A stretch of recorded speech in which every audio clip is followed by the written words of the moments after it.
What's driving all the violence and chaos in the Middle East right now? Haven't you heard? It's the age-old conflict between the Sunnis and the Shias.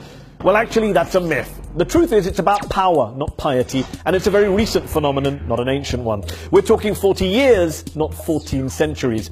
It really all started in the late 1970s with the rise of petropower Saudi Arabia on the Sunni side and revolutionary power Iran on the Shia side. It ramped up with the US invasion of Iraq in 2003, and it's been out of control since Bashar al-Assad went to war with his own people in Syria in 2011. So politics, politics, politics. Syria, remember, didn't start off as a sectarian conflict. It was young people protesting against abuses by security forces. It was part of the Arab Spring. Even today, the Russians, for example, aren't bombing Syria because they care about who succeeded the Prophet back in 632 AD. Meanwhile, Shia Iran backs Alawite Assad not because of long-standing theological ties, but because of geopolitics. He's their only Arab ally.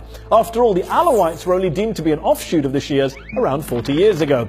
Oh, and Iran has also spent the past 2 decades backing Sunni Hamas, not just Shia Hezbollah. So much for ancient hatreds. Then there's Libya, where it's not Sunni against Shia, it's Sunni against Sunni.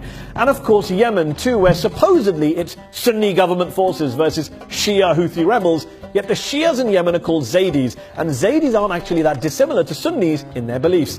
As a US diplomatic cable from Yemen released by WikiLeaks pointed out, members of the two sects often pray in the same mosques and practice many of the same customs.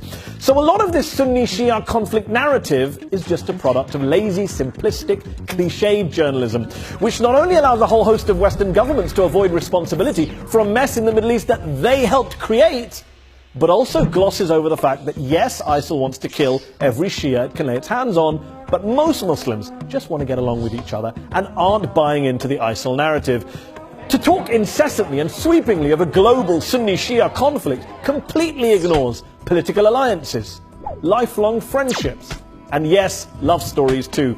The Middle East's a complicated place, and the violence there has far more to do with power grabs, identity politics, tribal splits, economic grievances, and foreign military interventions than theological differences. We're not witnessing a Sunni-Shia religious war. Well, not yet. It might well turn into an unresolvable, intractable sectarian conflict, though, if we keep treating it as if it is one.